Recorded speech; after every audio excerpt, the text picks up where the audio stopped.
Hello everyone, EtherSong here, and today's video is going to be looking at the Circle of Spores Druid. To begin, let me give an overview of this subclass. Circle of Spores is a Druid subclass that you can choose at level 1.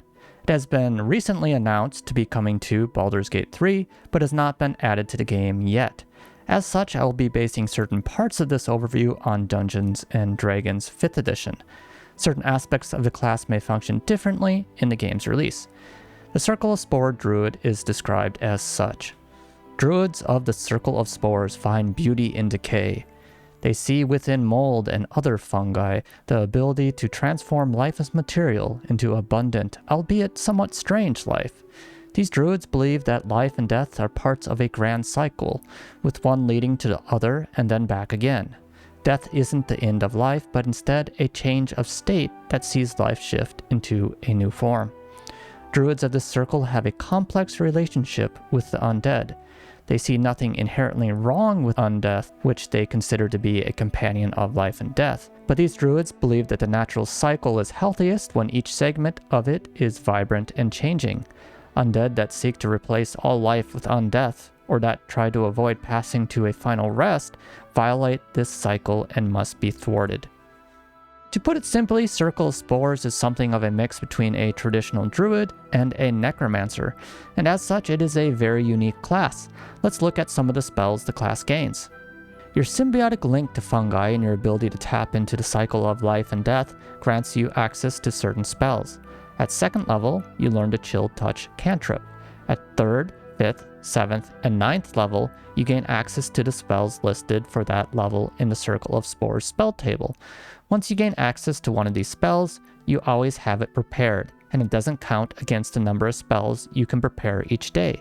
If you gain access to the spell that doesn't appear on the Druid spell list, the spell is nonetheless a Druid spell for you. Going through all the spells, starting at level 2, you receive Chill Touch spell. This is a powerful cantrip that damages enemies from a range, prevents healing, and gives undead a penalty to attacks.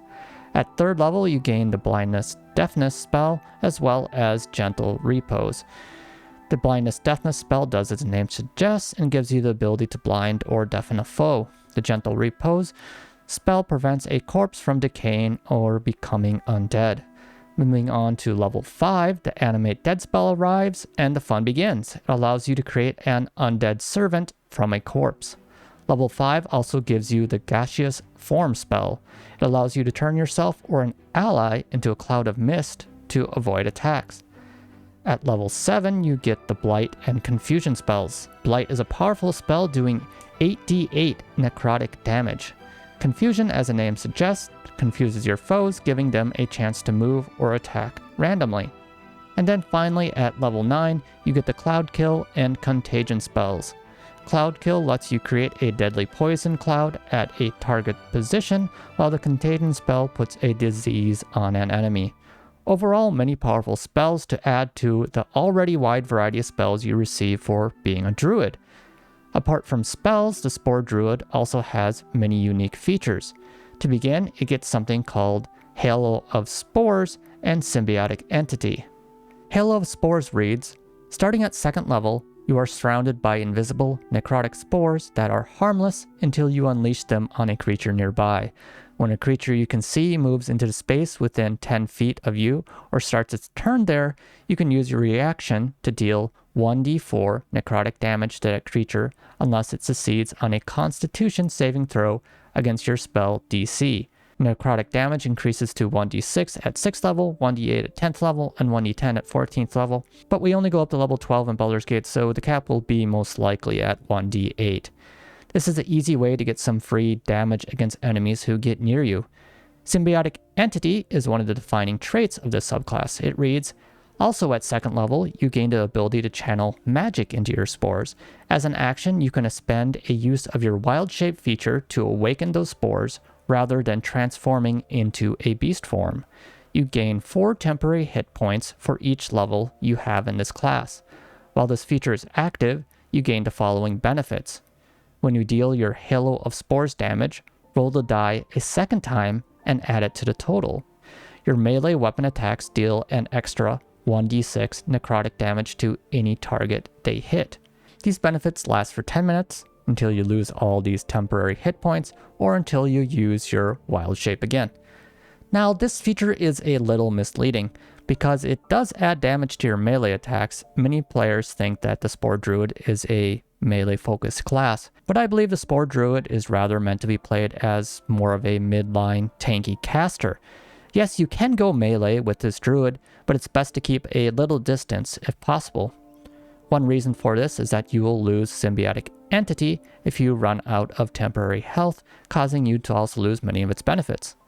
In addition, you will also be focusing on casting spells, so the need to melee is not very high.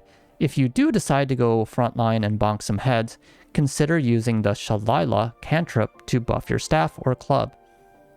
Continuing on, at level 6, you get the Fungal Infestation feature. It states, at 6th level, your spores gain the ability to infest a corpse and animate it. If a beast or humanoid that is small or medium dies within 10 feet of you, you can use your reaction to animate it, causing it to stand up immediately with 1 hit point.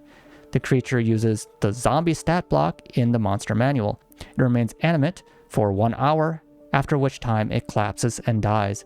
In combat, the zombie's turn comes immediately after yours. It obeys your mental commands, and the only action it can take is the attack action, making 1 melee attack. You can use this feature a number of times equal to your wisdom modifier, minimum of once, and you regain all expended uses when you finish a long rest.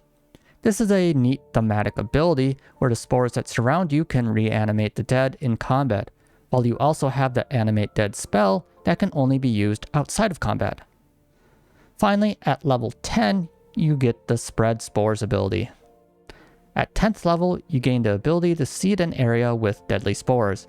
As a bonus action, while your Symbiotic Entity feature is active, you can hurl spores up to 30 feet away, where they swirl in a 10-foot cube for 1 minute. The spores disappear early if you use this feature again. You dismiss them as a bonus action, or if your Symbiotic Entity feature is no longer active. Whenever a creature moves into the cube or starts its turn there, that creature takes your Halo of Spores damage, unless the creature succeeds on a Constitution saving throw against your spell save DC. A creature can take this damage no more than once per turn. While the cube of spores persists, you can't use your Halo of Spores reaction. This feature gives you the ability to move the spores that surround you around the map to damage creatures in the area. However, it can only be done while Symbiotic Entity is active, which is another reason you don't want it to disappear. One thing to take note of is that this feature appears to have friendly fire. Now that we have an understanding of the subclass, let's look at creating a character for it. To begin, let's first talk about what abilities you will want with this class. As a druid, you are a wisdom spell caster. As such, you will want high wisdom. In addition, you will also need some defensive capabilities. Dexterity will be useful for raising your armor class and giving you initiative. And finally, Constitution will help raise your health and make concentration saves. To put it simply, Wisdom will be your most important ability, followed by Dexterity and Constitution. The other ability stats aren't needed and can be dumped. One potential ability spread could look like putting 15 into each of your 3 main stats. This is so each time you get an ability score improvement, you could raise one stat up to 16. If you plan to multi-class and are going to miss out on an ability score improvement, taking some points from some of the dump stats and bumping wisdom up to 16 would be an option. In any case, it is good to plan out stats in such a way to complement future ability score improvements. Next, let's talk about what races can be paired with this subclass.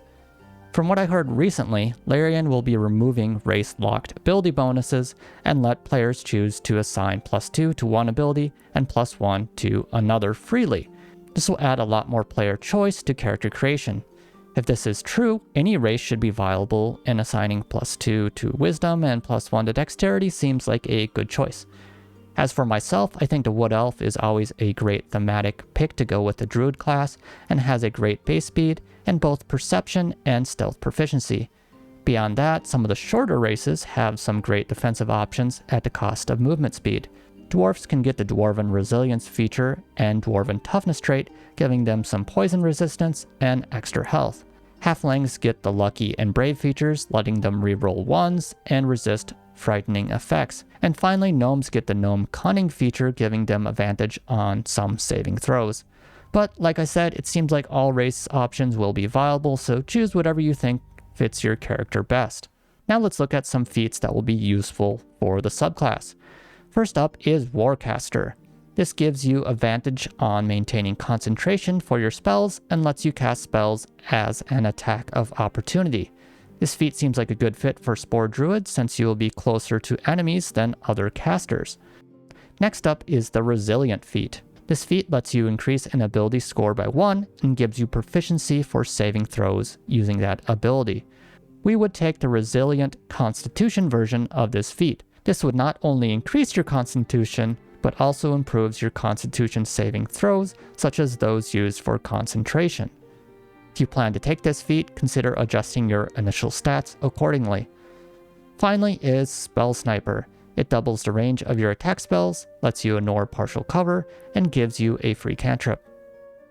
And while I don't recommend it, if you do want to try making melee druid work, you could try taking Pole Arm Master to give you bonus attack and let you do attacks of opportunities when creatures approach you. As for multiclassing, I would generally not recommend it. Remaining as a pure druid is for the best because you gain powerful spells and many of your abilities scale with druid level. Taking one level in monk could be an option for unarmored defense, which will increase your armor class with your wisdom. However, by taking a level in another class, you would lose out on an ability score improvement. And then taking more than one level in another class means you would miss out on a powerful 6th level spell slot. But Baldur's Gate 3 will allow respecking, so you can always try out different builds if you're interested. If anybody has some interesting multiclassing ideas, let me know in the comments. Overall, the Circle of Spores Druid is a very unique and versatile class. While it may not be as powerful in certain aspects of gameplay as other classes, it is able to adapt to a wide variety of situations. Personally, I find the necromancy aspect of this class very interesting. The more I look into this class, the more I want to give it a try. I was originally thinking playing as a Gloomstalker at release, but now I'm tempted to play Circle of Spores Druid. What do you think of this class? Are you excited to try it out in-game? If you enjoy Baldur's Gate 3 content like this and hope to see more, let me know in the comments. And as always, thanks for watching, and I hope to see you next time. Later!